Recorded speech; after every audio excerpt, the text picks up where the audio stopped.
Presentes, todos nós sabemos que, infelizmente, nós vivemos num mundo que é extremamente desigual. E a realidade de nossa aldeia global é do contraste dos extremos, onde muita riqueza convive com muita pobreza e impera a exclusão nas suas mais diferentes formas.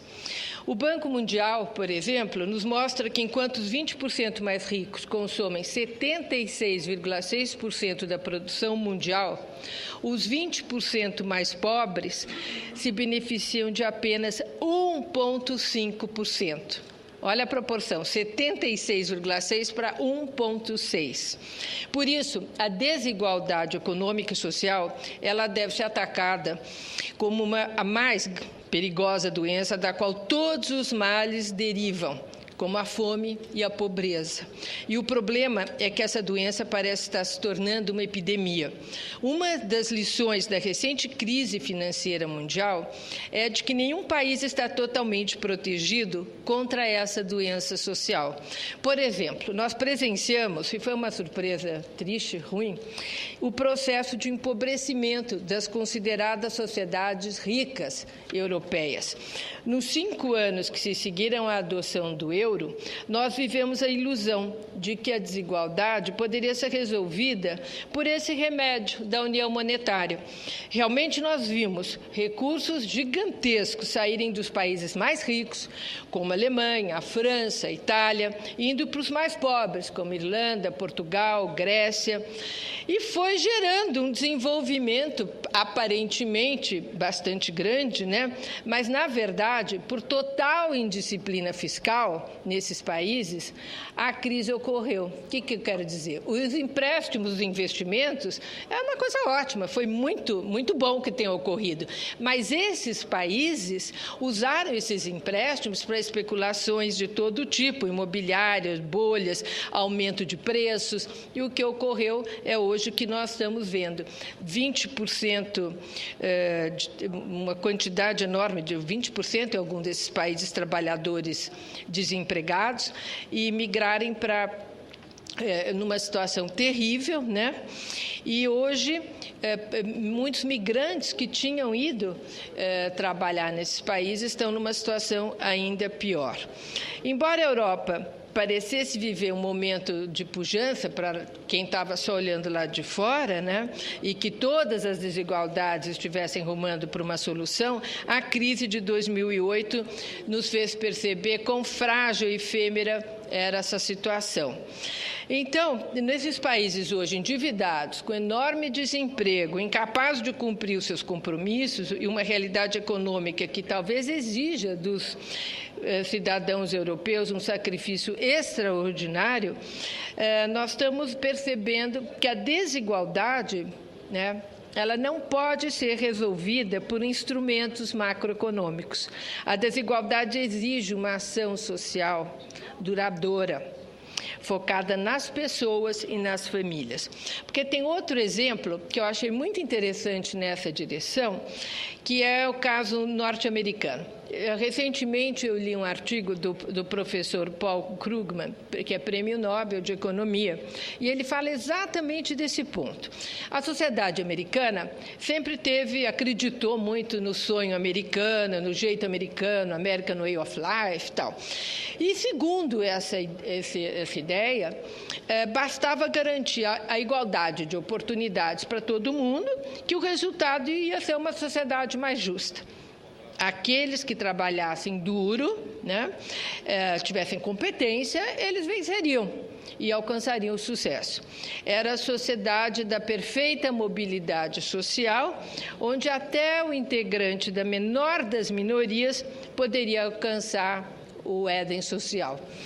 Bom, essa crença, de um lado, ela foi muito boa e apoiou muito os movimentos de direitos civis americanos nos anos 60, pois se acreditava que era a falta de oportunidade que eram os maiores obstáculos para que o povo negro americano pudesse atingir uma cidadania plena.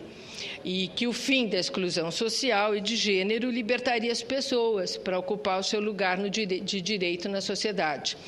Isso, de fato, ocorreu nos anos seguintes, ocorreu. Mas, no entanto, foram subestimados os efeitos da crescente exclusão econômica que se observava então, porque os excluídos, então, das oportunidades eram, obviamente, os mais pobres, e continuaram a ser os mais pobres, e continuam a ser também na última década. Hoje, apesar de nós termos visto um presidente negro ser eleito nos Estados Unidos, aquele período de grande mobilidade social nos Estados Unidos, nós vemos hoje um Estados Unidos mais empobrecido e desigual.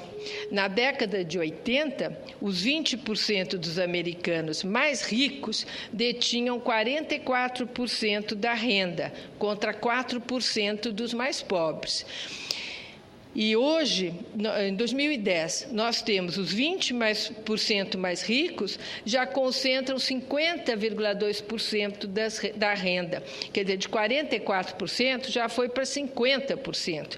E os mais pobres, que tinham 4,2% da renda, hoje nos Estados Unidos tem 3,3% da renda. E o mais grave, a população mais pobre já ultrapassa os 46 milhões, quer dizer, 15% do total da população americana. E a consequência mais terrível é que esse aumento da desigualdade obstruiu a mobilidade social que os Estados Unidos tanto se orgulhavam e tinham, né?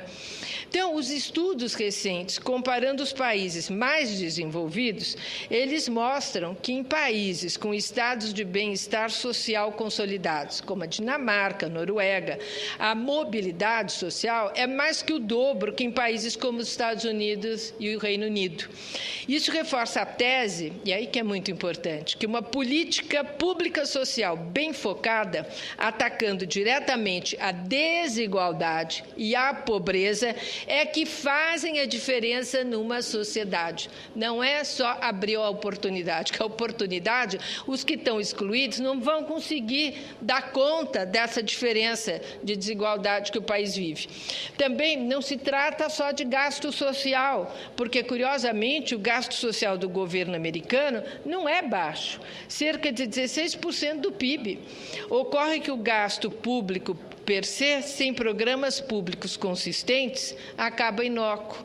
Nos Estados Unidos, o gasto se dá em grande parte de forma indireta, com subsídios, incentivos fiscais, e não com a ação direta do Estado, como ocorre no Brasil. Na saúde, por exemplo, dados do US Census Bureau, o IBGE norte-americano, mostram que o número de pessoas sem qualquer cobertura de saúde pública ou privada aumentou nas últimas décadas. Foi de 12% de 87% para 16% em 2010, quer dizer, mais gente pobre. E lá não tem cobertura, né? No Brasil, não existem pessoas sem cobertura de saúde, pois nosso sistema é universal e todo brasileiro tem direito de ser atendido pelo SUS. Com problema ou sem problema, nós temos esse direito, né? Vale dizer que nos Estados Unidos, cerca de 70% da população depende de cobertura privada de saúde, ao passo que no Brasil esse número é de 25%, sendo o restante coberto pela saúde pública do SUS. Ainda que precisemos avançar muito na qualidade do serviço do SUS, imagine o que é não ter o direito a nada de tipo de cobertura de saúde. No Brasil, nós observamos nos últimos anos um forte aumento do gasto social, que, segundo o IPEA, foi de 11,51% do nosso PIB em 97 para 15,8% em 2009. Ou seja, nós ainda gastamos menos que os Estados Unidos, mas aperfeiçoamos os nossos mecanismos de promoção e proteção social com a implantação dos programas como Bolsa Família, desenvolvimento da educação básica e técnica, ampliação da atuação do SUS em termos de procedimento, acesso a medicamento, programa de vacinação, política de distribuição de renda, aumento do salário mínimo. Nesse sentido, nós estamos construindo um estado de bem-estar social que não só tem efeitos importantes em termos de inclusão e redução de pobreza, mas também econômicos, pois estamos construindo um mercado interno de consumo importante e que fez e tem feito toda a diferença nas crises internacionais que temos enfrentado. Os resultados em termos de redução de desigualdade de renda e de pobreza são claros. Reduzimos significativamente o número de brasileiros pobres, de 58,5 milhões, para 39,6 milhões. Reduzimos a desigualdade de renda. Em 2001, os 20% mais ricos detinham 63,7% da renda e hoje esse percentual reduziu para 58,7%. Ainda somos um país extremamente desigual. Mas vamos agora ao ponto. Como resultado, conseguimos promover no nosso país uma mobilidade social sem precedentes. Daí que está interessante fazer essa comparação com a situação americana, com a nossa e com a europeia, porque o resultado do programa que nós tivemos aqui, que começou no governo Lula e a presidenta Dilma continua, é que propiciou essa enorme mobilidade social. Na última década, cerca de 40 milhões de brasileiros ascenderam à classe média, com efeitos claros quanto à promoção social de negros e mulheres, que são parte muito expressiva aqui no Brasil. Isso mostra que nós não podemos abdicar de ações focalizadas que visem combater a desigualdade econômica e social. A igualdade de oportunidades não leva à mobilidade social se a desigualdade de renda e a pobreza prevalecerem. Ainda bem que o Brasil escolheu o caminho certo. Obrigada, senadora. Permite uma parte? Pois não. Se a senadora Vanessa permitir, que está dirigindo. Fique à vontade, senadora Marta. O tempo meu já esgotou. Pois não. Vossa Excelência mencionou o Prêmio Nobel de Economia, professor Paul Krugman, que tem sido um dos articulistas mais influentes com seus artigos no New York Times, que felizmente os jornais brasileiros têm reproduzido. Em 2009, no primeiro ano do presidente Barack Obama, eu tive a oportunidade de dialogar com ele por ocasião da conferência que ele fez para a Eastern Economic Association, que justamente eu estarei lá na semana que vem e possivelmente irei encontrá-lo novamente.